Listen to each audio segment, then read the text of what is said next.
you're taking a look at Saatva and Puffy, Mattress Clarity has you covered. I'm going to be running through the pros and cons of both mattresses, the construction differences, be letting you know what type of sleeper should get one over the other, so you're going to want to stay tuned.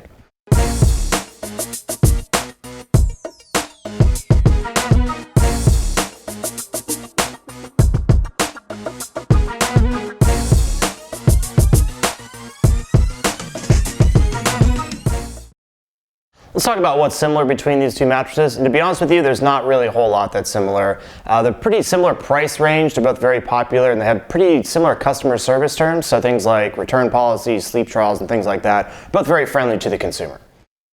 Now let's talk about what's different between these two mattresses, and there is a whole lot that is different between these two mattresses. So we have materials differences. Puffy has two layers. It has a polyfoam base layer and then 4 inches of memory foam on top, whereas Saatva has a coil-on-coil construction, so support coils, then micro coils, then a Euro-style pillow top. So very different materials.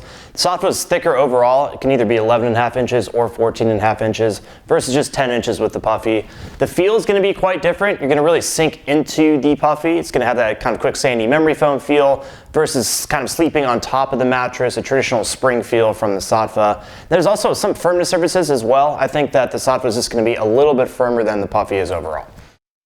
Let's talk about the construction of both mattresses and what the differences are. Starting with the Saatva, we have support coils, then micro coils, and then a Euro-style pillow top. So it's going to have some pretty soft layers on top, but it's going to be very supportive just having two sets of steel coils on there. Moving on to the Puffy, we have a kind of standard base polyfoam layer, then 4 inches of gel memory foam. So what the main differences are is the feel, just having 4 inches of gel memory foam, you're really going to sink into the Puffy, whereas you're going to feel like you're going to sleep on top of the Saatva. If you stayed in a nice hotel, those kind of spring mattresses, that's really the type of feel that you're going to get with the Saatva. I would say it's going to be more durable, just having two sets of steel coils versus just kind of two foam layers with a Puffy. The Saatva is definitely going to be more durable. It's probably going to be a little bit more breathable overall, but the construction differences really just comes down to like the type of feel that you want. If you want to really sink into the mattress, get that slow moving memory foam feel, that's kind of what you get with the Puffy. But if you want more of a traditional mattress feel, traditional spring feel, that's kind of what you get with the Saatva. Saatva should be good for all three sleeping positions. It's very supportive on the stomach and back, yet the pillow top makes a pretty nice pressure relief on the side. I think the Puffy would be more appropriate for side sleeping, but we'll talk about that in a second. Now let's talk about differences in firmness and feel. As far as firmness is concerned, I put the Saatva at about a 7 out of 10, with 10 being the firmest, and the Puffy is 6.5 out of 10. I think the Puffy will depend on your weight. So it has 4 inches of that really soft memory foam material. If you're heavier, you're probably going to press through that more and feel that firm layer underneath it. So you're probably going to think it's firmer actually if you're heavier, and potentially softer if you're lighter weight, just given that it's 2 layers, pretty soft layer on top, and if you press in more, you're probably going to feel a little bit of that firmness underneath.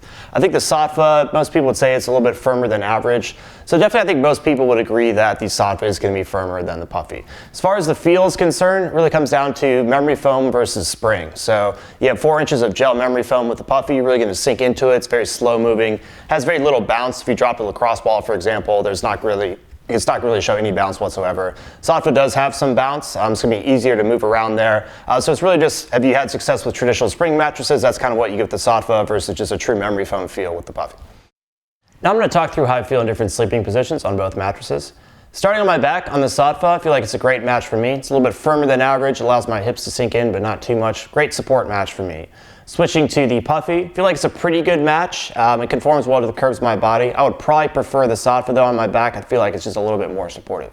Switching onto my side now, on the Saatva, I feel like it's a pretty good match. It relieves pressure pretty well. There's a little bit of firmness. Switching onto the Puffy now, I feel like this is where it shines here. That memory foam kind of melts that pressure away. As long as you're not too heavy, I think side sleeping will be a pretty good fit with the Puffy. Switching onto my stomach now, on the Saatva, I feel like it's a good match for me. I think it's just firm enough to not allow my hips to sink in too much. I feel like the Puffy's a little bit too soft, so I'd probably prefer Saatva for stomach sleeping. At Mattress Clarity, we like to mix subjective opinions with objective tests. Now I want to give you a very objective test that shows exactly how well each mattress relieves pressure. We do that with a pressure map test. I basically get down on my back, side, and stomach on a pressure map, and you see anywhere from blue to no pressure, all the way up to red to high pressure. What's really important is these side sleeping results. We throw up the results here. What's interesting is that the firmness is a little bit different between the two mattresses. The feel is quite different, and you'll see that these both relieve pressure quite well. So there's a little bit of difference in the hips and shoulders, but overall it's about the same. So I would say both are good options for side sleeping and pressure relief. Hey guys, Martin here to offer a different perspective. Joe's 5'9", 160. I'm 6'7", 230. I'm a larger person, want to give my experience with these two mattresses. So today we have the Saatva and the Puffy mattress. In terms of firmness, I said the Saatva was a 7 out of 10. The Puffy here was more like a 7.5 or an 8 out of 10 for me. Now, the main reason for that, I believe, is because I am a heavier person. I press these soft kind of upper layers and I kind of engage support layers beneath, so it feels firmer to me than it did to Joe. So in terms of sleeping positions, over on the Saatva on my back, I feel very, very nice. The pillow top allows my hips to kind of sink in a little bit, not too far, very good support there. On my side, a little bit of pressure on my shoulders and my hips, but actually not too much. The pillow top, again, does a pretty good job of actually relieving that pressure there. On my stomach, I need a little bit more support. It's not too bad, but I definitely need more support overall to kind of keep my hips from sinking in too far. Over on the Puffy here on my back, I feel pretty decently supported. I feel this kind of foam pressing up into my lumbar area, but not quite as supported as I felt over on the Saatva. On my side, again, I am pressing through the mattress. I'm feeling some firmness in my shoulders and my hips. Definitely more firmness than I felt on the Saatva. On my stomach, I actually need more support as well. I am bowing at the hips there. So what does that mean? I think basically in general, if you're a heavier sleeper like me, I lean more towards the Saatva. I think it's made more to fit a person like myself in terms of support. The Puffy can be a great mattress if you're a little lighter than me, but just something to note.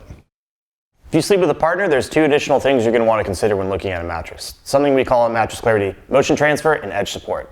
Motion transfer is basically if your partner's moving around on that side of the bed, is that motion going to be isolated or transfer over to you and possibly wake you up at night? Edge support is basically can you sit at the edge of the bed or can you sleep towards the edge of the bed without feeling like you're going to fall off?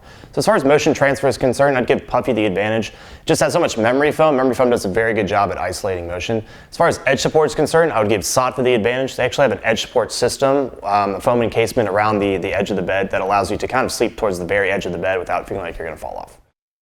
Now the moment you've all been waiting for, who should get one over the other? As far as who should get the Puffy, I think it's the softer of the two. So if you want something just a little bit softer, it might be the way to go. I think if you're a light or medium weight side sleeper, it may relieve pressure a little bit better than the Saatva does. I think if you have had success with memory foam, maybe you like sinking into the mattress rather than sleeping on top of the mattress, then the Puffy may be the way to go. As far as who should get the Saatva, I think heavier sleepers will find it to be more supportive. I think if you've had success with traditional spring mattresses, that's the type of feel that you get here. If you want something that's a little bit firmer, it's definitely the firmer of the two. And then if you are a back or stomach sleeper, I just think it's the more supportive mattress of the two as well. All right, hopefully I've given you a good overview of the similarities and differences between these two mattresses. I think the differences are pretty big, so hopefully the decision is pretty clear to you. But if for some reason it's not, you can just leave a comment below. Tell me a little bit of information about yourself and I can give you a personal recommendation. If you're just getting started on your mattress buying journey, definitely check out mattressclarity.com. If you want to see a full list of our top picks, simply Google Mattress Clarity Best Mattress. Once again, let me know if you have any questions.